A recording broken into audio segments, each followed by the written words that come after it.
तर गाईज आता आपण दुसऱ्या ठिकाणी चाललोय। रस्ता बघा किती डेंजर आहे। आणि तेच ठिकाणी जिथे श्रीरामांनी सीतेसह आणि लक्ष्मणसह 14 वर्षांचा वनवास स्वीकारला होता। चला तर रामसृष्टी उद्यान मध्ये खूप भारी आहे। इथे श्रीरामांची खूप मोठी मूर्ती आहे, तुम्ही पाहू शकता। खूप छान वाटते इथे। हॅलो गाईज, मी आहे धनराज। स्वागत आहे तुमचं माझ्या नवीन ब्लॉगमध्ये। तर आज मी चाललो नाशिकच्या तपोवन येथे। असं म्हणतात की तपोवन हे रामायण काळातील महत्त्वाचे ठिकाण होते। राम, लक्ष्मण आणि सीता यांनी तपोवन येथे काही काळ वनवास केला होता। वनवास म्हणजे वास्तव केलं होतं। तर चला मग जाऊया पवित्र ठिकाणी।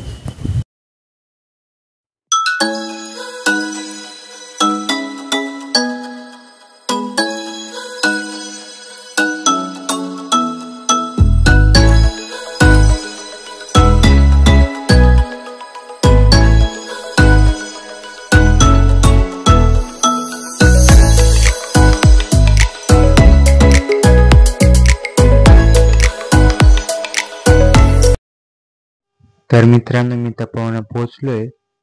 हे आहे गोदावरी संगम। तर थोडं पुढे जाऊन दाखवतो तुम्हाला, म्हणजे चांगला व्ह्यू।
तर गाईज आता आपण दुसऱ्या ठिकाणी चाललोय।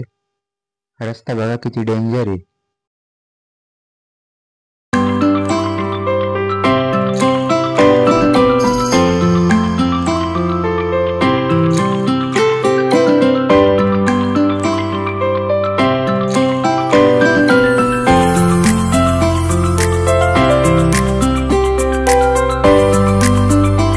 तर मित्रांनो, तेच ठिकाणी जिथे श्रीरामांनी सीतेसह आणि लक्ष्मणसह 14 वर्षांचा वनवास स्वीकारला होता।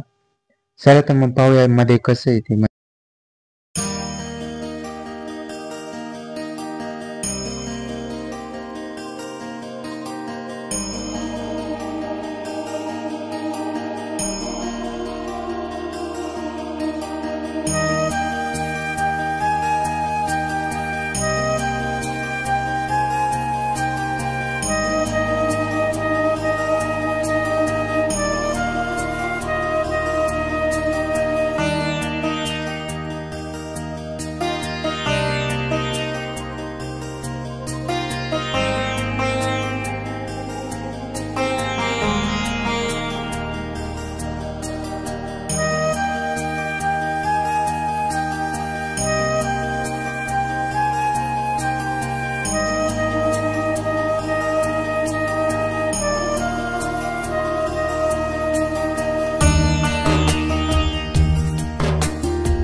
तर मित्रांनो, मी आलो आता रामसृष्टी उद्यान मध्ये।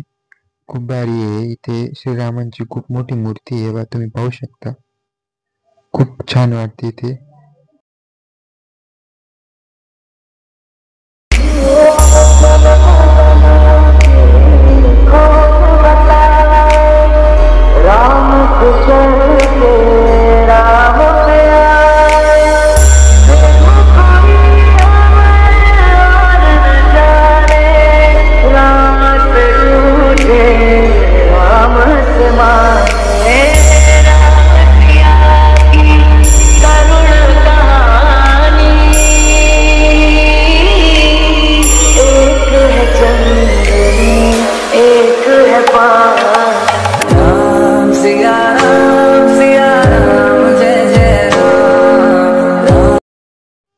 मित्रांनो, आता मी घरी चाललोय.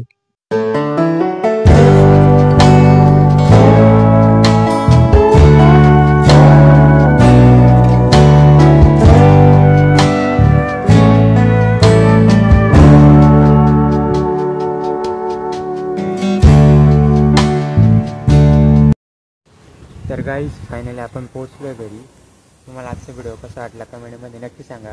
व्हिडिओ आवडला असेल तर व्हिडिओ लाईक, चॅनल सबस्क्राईब नक्की करा. भेटूया नवीन ब्लॉगमध्ये. बाय.